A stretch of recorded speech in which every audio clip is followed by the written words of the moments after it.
This is Ever reporting live for True Vision TV, and we are about to hit the streets. We're on the Beltline. Let's find out what people have to say. Come on. Chew, what you watching?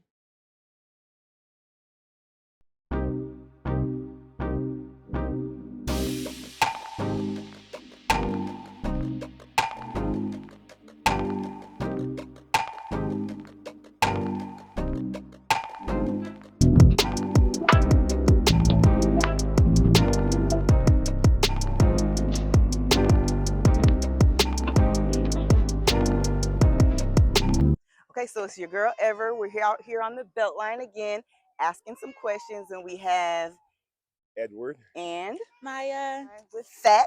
Yeah. I'm here with Cleo. Michaela. Michaela, I'm gonna give you this. Okay. All right, cool. My name Jonathan, but I go by J Dub. South side of Chicago, Wild Hunters, 10 Fat, Airbrook, down the hill, Helltown, folks down. We're here at Just Add Honey on the Beltline, and we have these beautiful Black people here having a doggy spring play date. So my first question would be, I'm gonna pass it to you. Thank you. What would you say outside of this place right here that we're in is a hidden gem in Atlanta that you might recommend to people? I wouldn't say this one's like in Atlanta because it's kind of like a speakeasy, but War Dog, that's a nice place. It's like a cigar bar and you kind of have to find it. I love a good cigar bar. Yeah. Okay. War Dog. All right. I probably would say Who Wanna Fuck down the street. What's it called? Who Wanna Fuck? Oh, okay. So when you get your pho, what's your favorite thing to put in it? I always get spring rolls.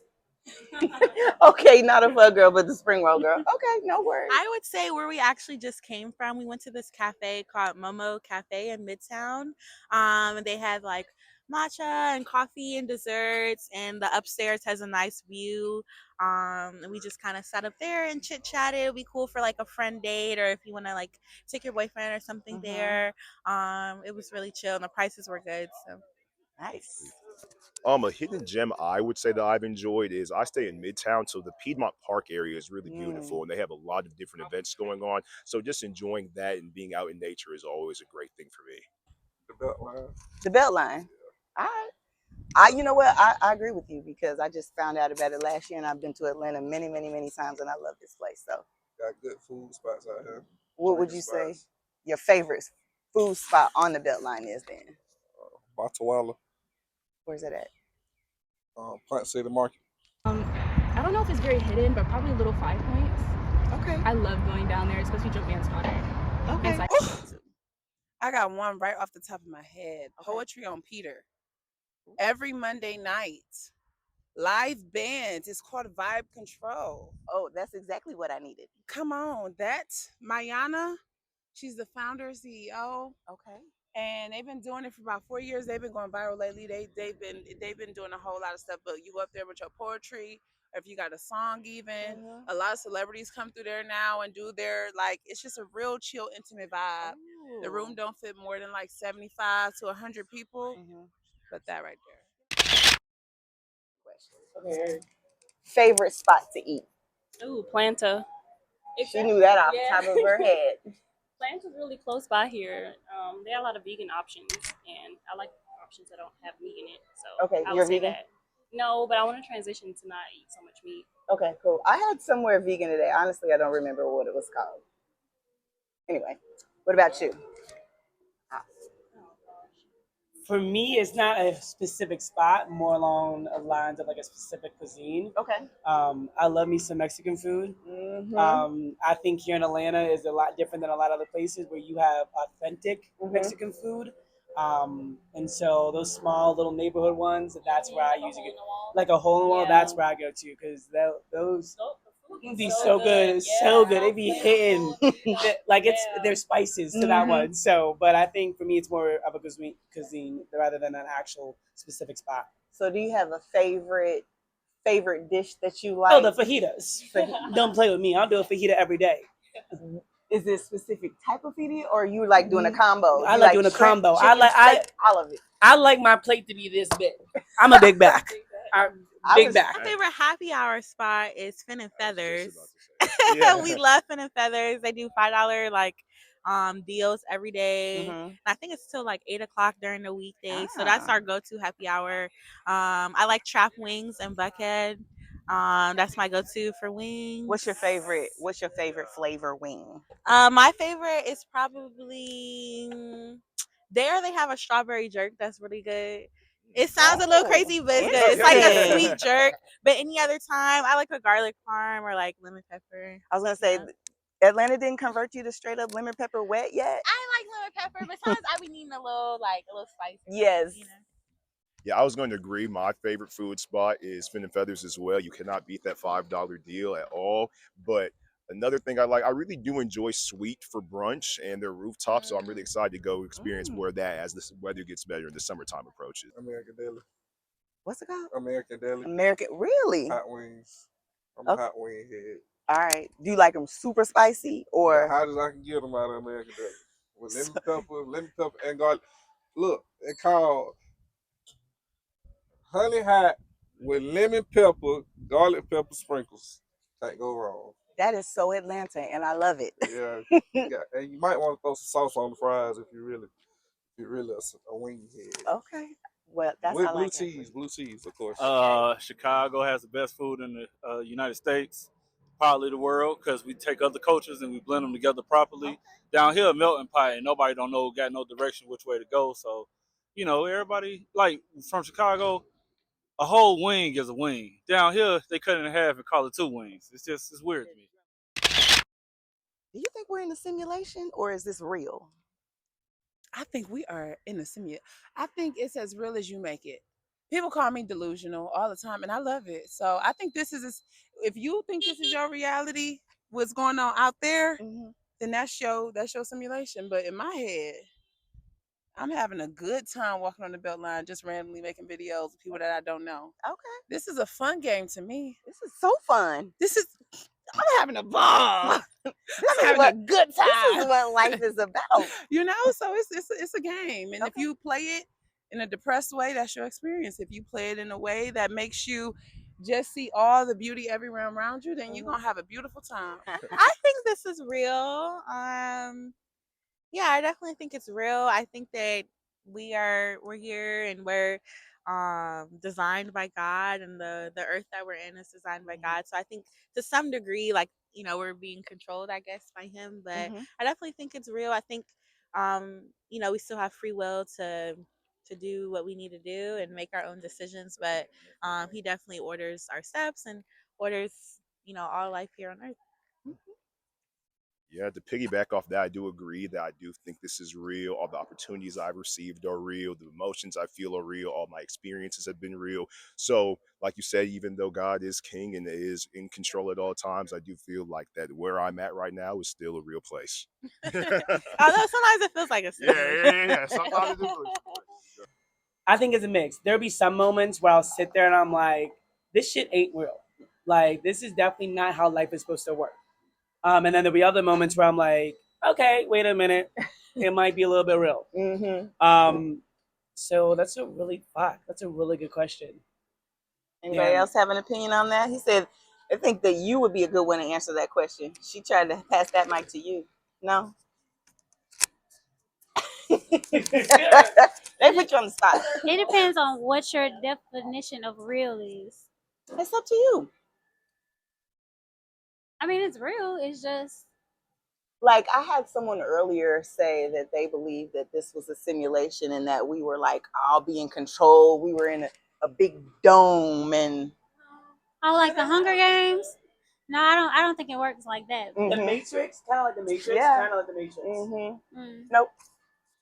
I don't agree with that. I think no. I think that this is Straight real. to the point. Straight to the point.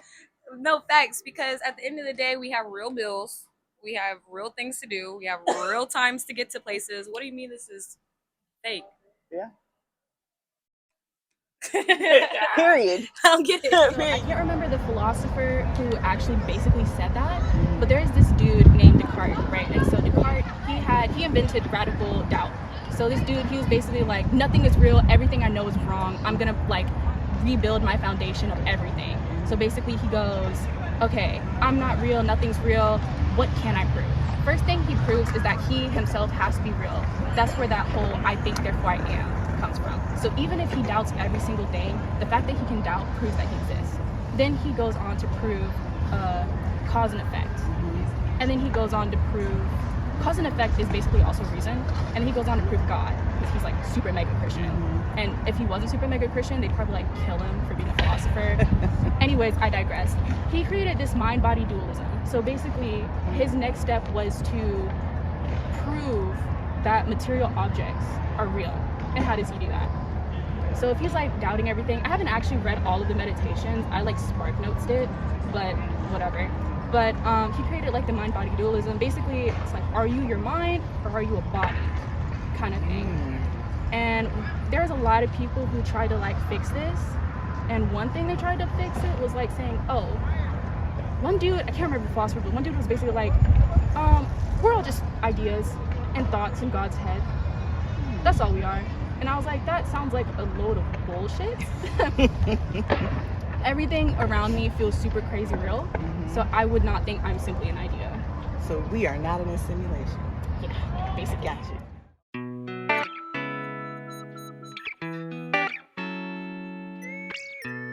One last question. Love or loyalty? And why? That's such a good question.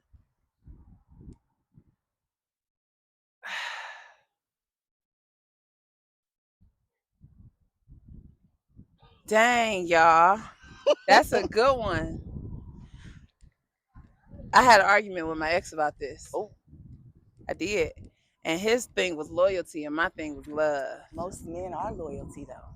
I get it. I get it. Because the people that love you can do you dirty, but sometimes you be loyal to the wrong people too. Absolutely. You be loyal to people that hurt you because of principle, because comfort, convenience. So I don't know if I can choose one. Do I have to in my simulation? In my simulation, I think I choose both. In my simulation, I choose both because hold on, y'all. Oh, hold on. I'm doing an interview. I'm gonna call you back. Okay. I choose loyalty. I mean, I choose love, but loyalty too because if you love somebody, you're not gonna well. That's not true because sometimes the people that love you do you the dirtiest. This is tough, y'all. I don't know. Do I have to? No, I'm gonna choose both of them, but you gotta love me, but respect me. Can we have respect in there somewhere? Respect. Okay, so that's important. So if we do respect, then I'm gonna say love with respect, and those two together go straight to loyalty. Got you. Thank you. Yeah. I mean, you can't have both, right? So one or the other, definitely loyalty. Why? Because if you don't love me, you ain't gonna cheat on me. But if you're not loyal, you can love me and cheat on me. So why? I choose loyalty because you can love me and don't be loyal to me. But if you're loyal to me, you're gonna be loyal to me. Okay. Have you ever been loyal to someone just because you've known them a long time, but they really didn't deserve the loyalty? Yeah, plenty of times. So this doesn't change your mind about being loyal, or this? No, it's Nope, the same. still same thing. Loyalty. All right. Because love can waver. It's not unconditional. You can love somebody and not like them. And I feel like loyalty, you're always going to have that person's back, whether you love, like, or you know what I mean? Like, it's always going to be like my family. I have loyalty towards my family. I don't talk to all of them. And I guess love does play a part. But like at the end of the day, like if they called me, I feel a loyalty to you to answer the call and figure out what's going on. Gotcha. I say loyalty over love, just because you could still stab me in my back if you love me, but loyalty, I don't think you'll do that. Regardless of whatever happens, you'll always have that loyalty for me. I think for me, it's loyalty as well. I feel like love is based off of loyalty. You can't have one or the other. I feel like with loyalty, it's very straight to the point. Love is it's like a wave. It can always change. Loyalty is very straight to the point. That's a straight line. And at that point, nothing can go above, nothing can go below. And it doesn't matter what you say or do, you're still gonna hit that loyalty line. With love, shit changes all the time. We live in a world, in a society where love is constantly being judged. So I think loyalty is a good place to kind of center yourself around instead of love. Good point. I feel like loyalty comes with love. So I feel like love encompasses a lot more than loyalty does, and loyalty is a pillar of love. So I would say love over loyalty. Okay. I think I would say loyalty over love. I think if you're loyal to each other and you're committed to each other, then the love will grow and it'll come. Um, but they definitely go hand in hand. Okay. Loyalty. Why? You can love somebody and still like fuck up their whole life. You're right. If someone's loyal to you, they probably love you. Right? And another question I had on that is, if I am made of all of my life experiences and everything around me, am I more of myself today than I was yesterday? Or am I less of myself because I gained more from other people? So like, okay, like kind of like, for instance, like if I have my brother's laugh, right? Is it my laugh or is it my brother's laugh? I think it's your laugh, but we are affected by our environment. Right. So, it's your laugh, but it's definitely your laugh, but your brother influenced the laugh, I feel like. So am I more of me or am I more of my brother? You. Because, for example, like when I'm around my children, like they might say certain phrases or do certain things, and then I'll find myself doing that. When they do it a lot, I find myself doing that same thing. Even though it's still me, they've influenced me to do little different little things. What are you currently playing on your playlist, like on repeat? Nothing on repeat. I like to listen to everything that come out for real, for real. I know I'm really stuck on this guy G3. Just waiting on this next thing. You know who that is? Never heard of him. Tell me about him. Leangelo Ball. Not. Okay. Yeah. You know, he got Lamar Ball, Big Baller Brand, the one that didn't make it to the NBA. He got some good music. Okay, I guess I have heard of him. I just didn't realize I had. G3. They call him Jello now. I think he changed his name. I don't know. Yeah, you're right. Signed an $8 million contract. Niggas act, change stuff that needs to be changed before they. But I guess yeah. I like his music. He only got 2 songs, but I kind of play them on repeat. Okay. Whoa, and then he got a new song with Gorilla. I like that. He does. I'm gonna have to go find that then, because I do love me some Glorilla. Okay, well, it's Can You Please. I like this song too. I was just listening to Sade in the car. I love Sade, especially Sade. days like this, like when I'm just driving around and the sun is out. It's definitely a vibe. So that's been my rotation for the past few days. Yeah, throughout this month, my heavy rotation has been the new Drake and Party Next Door album. It's been great for any vibe, any occasion. So I've been really spinning that one. Okay. Lately, I've been listening to Luther Vandross. Really? Yeah. The last person we just interviewed was listening to Luther Vandross. For real. Not gonna lie. Yeah, he been going crazy lately. Okay. Any specific reason? No. Just trying to get away from rap music right now. Okay. Let me check that telephone real quick. And I love your hair, by the way. Thank you. Get told I look like Prince all the time because of it, but you okay? I could see it. So I'm a more Cardi B kind of vibes. You like to turn up. I like to turn up. So money is on my like rewind because I'm in like it's 2025. I'm about the finances. Let me get that bread. Like that's what I'm on. So money is on repeat. I be playing that shit in my car, in my house. I was playing it here. I be messing with money. Yeah. Okay, I feel you. Dominique got to check her playlist too. Yeah, I'm more of a lover girl, so my playlist is very soft. It's love music. Sade is on there. Sade been on the list today. Yes, Sade's been on there. Somebody over here loves some Sade. The artist, her name's Malia. I love her music. So just love music. Okay. Soft. I've been listening to Boosie and T.I. Hey, there ain't nothing wrong with that. There's nothing wrong with Boosie and T.I. So I went to like my replays of on Apple Music, and like Meek said, I'm a very soft person. So Junkie by Alex Vague. There's Amy Winehouse on there. A Song for You. There's Summer Walker. So you got a little mix of everything. Okay. Tyler the Creator's Pharmacopoeia. Ah, that's a good one. Okay. What's your favorite song off of that album? Between Darling I and now that you asked me, I don't know the song. Probably Darling I. Okay. Dang, I'm not. It's Ramadan. I can't even lie. I'm Christian, but I'm practicing Ramadan. And I've been listening to Luther Vandross "Dance with My Father Again." I love me some Luther. Listen, I And have so it's many just been memories. real intimate for me, but Okay. it's been good. Okay. It's been good. All right, Luther, you can't go wrong with Luther. Oh, that's what you was looking at.